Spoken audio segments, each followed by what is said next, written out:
Neste momento, fará uso da palavra o excelentíssimo senhor Ernesto Araújo, ministro de Estado das Relações Exteriores. Bom dia a todos. Estamos extremamente felizes de receber hoje aqui e honrados a visita do Conselheiro Federal de Assuntos Estrangeiros da Suíça, Ignazio Cassi. Tivemos uma excelente reunião agora, bilateral. Até peço desculpas que durou mais do que o previsto, né, e que é um excelente sinal da qualidade, da densidade das relações entre o Brasil e a Suíça. Demos continuidade ao encontro ocorrido em Davos entre os presidentes Jair Bolsonaro e Ulrich Maurer, à margem do Fórum Econômico Mundial. E reconhecemos a extraordinária importância da relação, tanto no terreno econômico quanto no terreno político.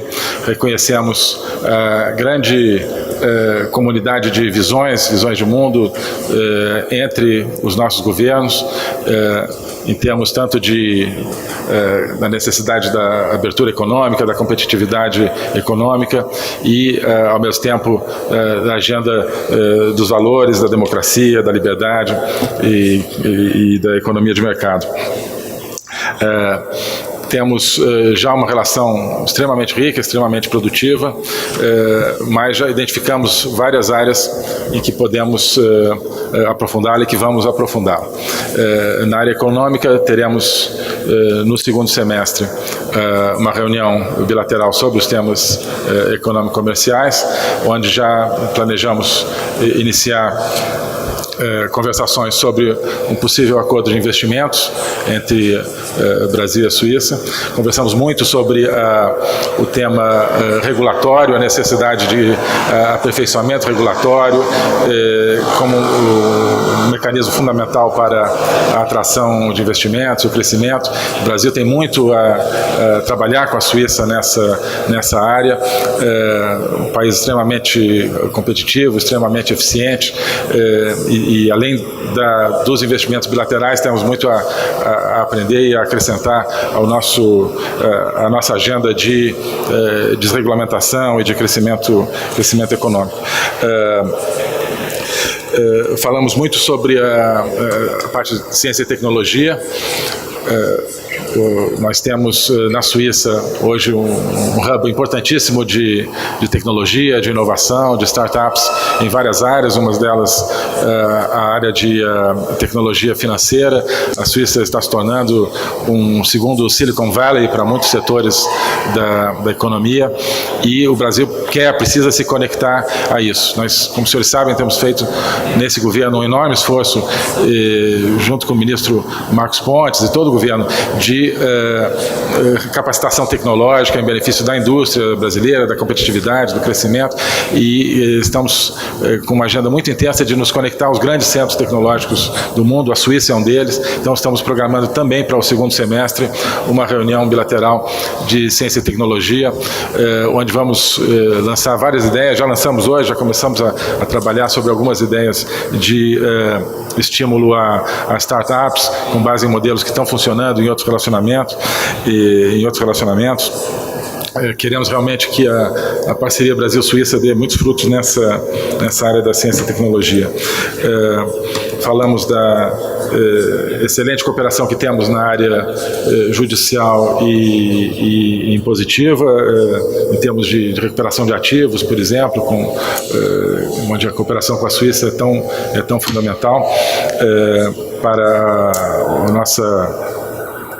nosso combate à corrupção, por exemplo, e outras áreas da nossa atuação. Falamos da importância dos mecanismos multilaterais. A Suíça e o Brasil são tradicionalmente países muito engajados nos sistemas multilaterais. Esclarecemos bastante quais são as visões brasileiras nos organismos multilaterais, a visão de que são campos fundamentais de atuação diplomática, mas, ao mesmo tempo, a convicção do Brasil de que precisamos, em muitos casos, rever a agenda desses organismos, e colocá-los realmente a serviço dos seus países membros, discutir coisas que sejam importantes para o povo brasileiro nesses organismos, para a economia brasileira, tanto em organismos econômicos quanto em organismos políticos. Falamos também da importância de apoiarmos o processo de transição democrática na Venezuela. Isso, como os senhores sabem, é uma grande prioridade para o governo brasileiro. Estamos engajados nisso, sob diferentes instrumentos. O Brasil, como os senhores sabem, é um participante do Grupo de Lima, com grande destaque para o esforço que o Grupo de Lima está fazendo em apoio à transição democrática na Venezuela, e procurei passar essa visão para o governo suíço da importância de que toda a comunidade internacional, cada um da maneira possível, se mobilize em favor disso. Então, só para mencionar a grande qualidade da reunião que tivemos e a importância fundamental que o Brasil atribui à relação com a Suíça em áreas que são fundamentais para prioridades do povo brasileiro: crescimento econômico, combate à corrupção e inovação, entre tantas outras. Muito obrigado. Queria passar para o ministro Cassis.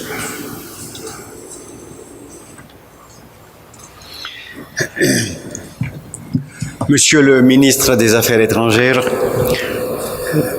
cher Ernesto Araújo, tout d'abord, merci beaucoup pour accueillir la Suisse aujourd'hui ici à Brasilia, dans cette merveilleuse ville que nous venons de visiter ce matin et qui a une dimension artistique unique. C'est vraiment une grande surprise de voir comment vous avez réussi à faire naître de la brousse une ville moderne, aussi structurée qu'elle l'est. Merci pour nous accueillir ici à la fin de notre voyage en Amérique du Sud, une mission qui a touché 3 pays, tout d'abord l'Uruguay, après le Chili et last but not least, le Brésil. Parce que le Brésil est un partenaire non seulement important, il est le premier partenaire par importance de l'Amérique latine. Non seulement par rapport à sa taille géographique, à sa taille de population. Si vous pensez que la Suisse a 9 millions d'habitants, vous en avez 212, on a une taille très différente, mais parce que nous avons 200 ans de relations diplomatiques. Le premier consulat suisse fut ouvert à Rio de Janeiro en 1819. Donc il y a exactement 200 ans. Je sais qu'il y a plusieurs célébrations cette année pour cette date et je crois que c'est très beau de venir ici lors du 200e anniversaire de nos relations, à un moment où le Brésil se trouve aussi au début d'un nouveau voyage avec un nouveau gouvernement qui a une volonté de changer pas mal de choses et nous vous souhaitons tout le courage et tout le bien pour créer plus de prospérité, de sécurité, non seulement au Brésil, mais dans le monde entier. La colonie suisse qui vit ici, elle est nombreuse. On a 16 000 citoyens suisses et nous avons un partenariat stratégique sur le plan politique et économique depuis 10 ans entre le Brésil et la Suisse. Il était pour nous essentiel, après 6 mois du nouveau gouvernement, de connaître par la vive voix du ministre les orientations du gouvernement Bolsonaro pour voir vers où le Brésil est en train d'aller. Nous avons eu déjà la possibilité d'un bref échange lors du VEF à Davos le mois de janvier passé et c'était sur cette base que j'ai accepté l'invitation de venir vous voir. Sur le plan économique, nous avons rencontré la communauté suisse économique à São Paulo hier soir. La communauté économique est déjà bien présente, mais elle aimerait évidemment augmenter sa présence et augmenter les échanges commerciaux avec le Brésil. Pour ce faire, il faut trouver les meilleures conditions cadres, et les meilleures conditions cadres s'articulent autour de 2-3 traités juridiques qui sont très importants. Je cite rapidement le traité contre la double imposition qui a été signé, qui attend d'être ratifié. Je cite le traité de libre-échange que la Suisse, avec ses pays alliés dans la famille EFTA, est en train de faire avec le Brésil et la famille Mercosur. J'espère qu'on pourra avancer rapidement sur ce dossier. Et on a lancé aujourd'hui dans cette discussion les bases pour reprendre l'idée d'un traité sur la protection des environnements. Je crois que ces 3 éléments seraient à même de booster, d'améliorer de manière importante notre relation sur le plan économique, ce qui permettrait d'élargir aussi le champ d'application à la FinTech. On en a beaucoup discuté ce matin. On a réitéré l'invitation aux autorités brésiliennes de venir nous visiter, à Zug, où on a la vallée de la FinTech, où on a le centre, disons, de cette intelligence financière. Et on a beaucoup parlé aussi de science diplomacy, de science diplomatie, c'est-à-dire de la collaboration entre le monde scientifique et le monde diplomatique, politique, pour augmenter le niveau de coopération. J'ai expliqué au ministre Araújo la création d'une nouvelle fondation à Genève qui s'appelle The Geneva Science and Diplomacy Anticipator, qui veut essayer de trouver des solutions aux nouveaux défis du XXIe siècle qui sont liés à la numérisation, à l'intelligence artificielle, aux robots et à toute cette nouveauté qui nous vient de la numérisation de notre société. Sur le plan bilatéral, on a aussi évoqué la lutte contre la corruption.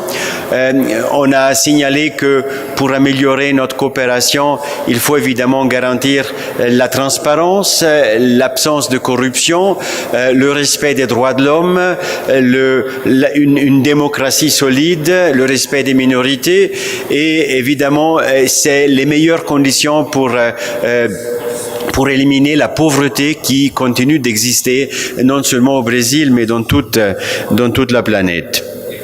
Et sur le plan politique, nous avons échangé de manière un peu plus spécifique notre point de vue sur la situation au Venezuela, qui est une crise humanitaire majeure pour laquelle la Suisse est engagée à défendre les intérêts des États-Unis, tout en ayant soutenu les sanctions des Nations Unies et de l'Union européenne contre le gouvernement, mais la Suisse ne s'est pas exprimée pour le gouvernement Guaido ou pour le gouvernement Maduro, parce que ce n'est pas conforme à ces lois de le faire.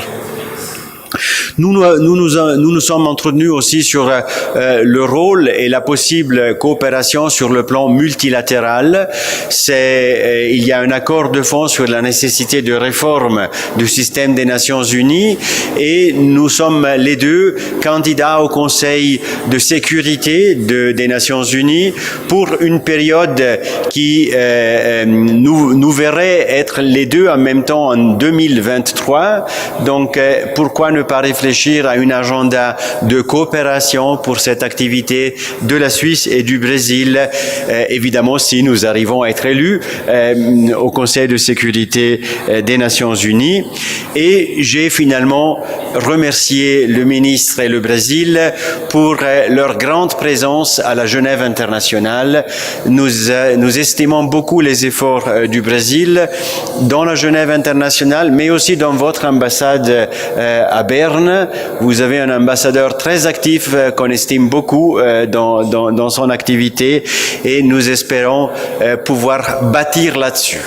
Contrairement à quelques préoccupations en Suisse, le ministre a confirmé que le Brésil veut soutenir un système multilatéral fort, mais performant, efficient et capable de joindre les objectifs qu'il se pose. C'est les mêmes buts que la Suisse a par rapport à ce système international.